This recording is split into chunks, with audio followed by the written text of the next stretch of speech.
की क्लास को शुरू करते हैं। तो आज हम लोग पढ़ेंगे सैम्पलिंग थ्योरी के बारे में। तो उसको जानने से पहले हम लोगों को जानना पड़ेगा कि पॉपुलेशन होता क्या है। सो इन स्टैटिस्टिक्स द टोटलिटी और aggregate of statistical information on a particular character of all members in an investigation is called a population. तो पॉपुलेशंस के दो टाइप्स होते हैं साइज के बेसिस पे। अब हम लोगों को जानना पड़ेगा कि साइज होता क्या है। तो साइज जानने से पहले हम लोगों को जानना पड़ेगा कि सैंपल क्या होता है। तो सैंपल क्या है? A part of any population selected from it with the purpose of investigation the properties of this population is called a sample। तो मान लेते हैं ये है पॉपुलेशन और इसका जो ये वाला पार्ट है ये है सैंपल। अब the number of members of the sample selected from a population is known as the size of the sample. तो ये हो गया मेंबर्स ऑफ इट। तो ये क्या हो जाएगा? अगर ये नंबर फाइनाइट होता है तो ये हो जाएगा फाइनाइट, अगर ये नंबर इनफाइनाइट होता है तो ये हो जाएगा इनफाइनाइट। अब यहाँ पे एक एग्जांपल दिया हुआ है कि marks obtained by class 7 students. So class 7 के अंदर क्या होता है? फाइनाइट नंबर ऑफ स्टूडेंट्स होते हैं, तो उसका मार्क्स क्या होगा? फाइनाइट ही होगा। अब इनफाइनाइट के अंदर एक एग्जाम्पल दिया हुआ है, क्या है? Population of measuring the pressure at various points in the atmosphere.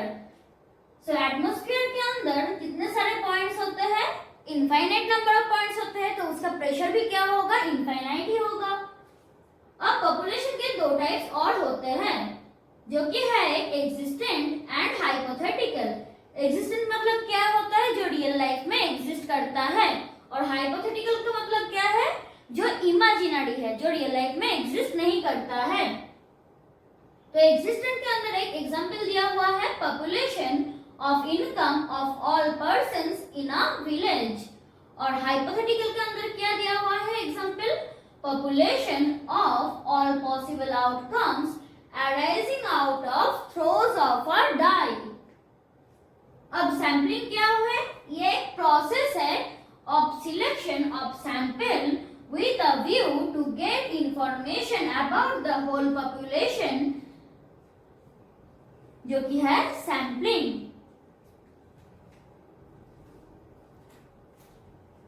अब एक सैंपल को एक पॉपुलेशन से प्रॉपर्ली चूज करने के दो रूल्स होते हैं।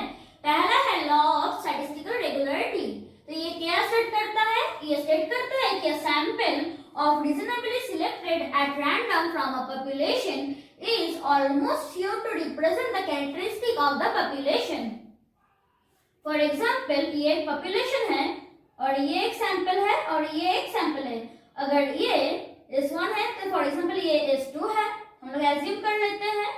तो अगर ये ज्यादा अच्छे से population के characteristic बोल पाता है तो हम लोग S1 को चूज करेंगे, ना कि S2 को। Law of inertia of large numbers, यह है सेकंड रूल।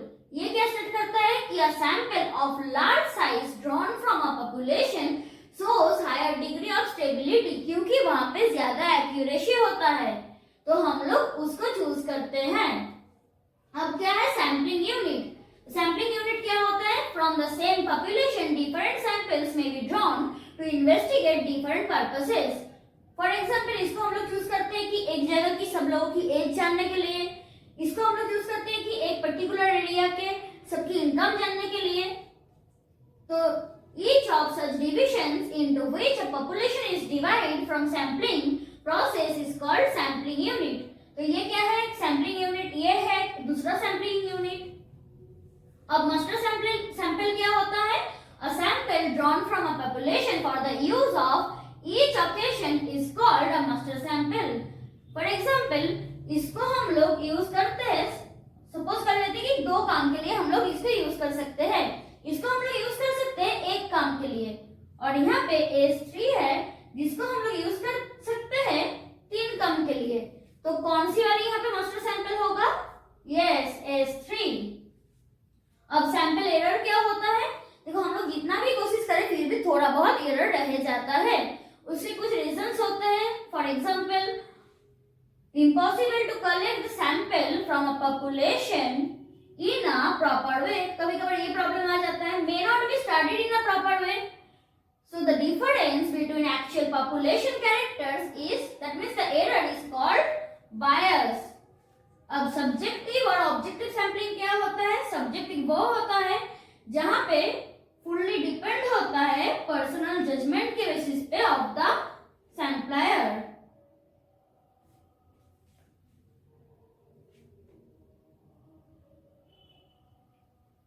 और ऑब्जेक्टिव सैम्पलिंग क्या होता है? ये जेनरेटेड होता है by some definite principles and not on personal desire of the sampler. तो आज के लिए बस इतना ही, मिलते हैं नेक्स्ट क्लास में, तब तक के लिए बाय।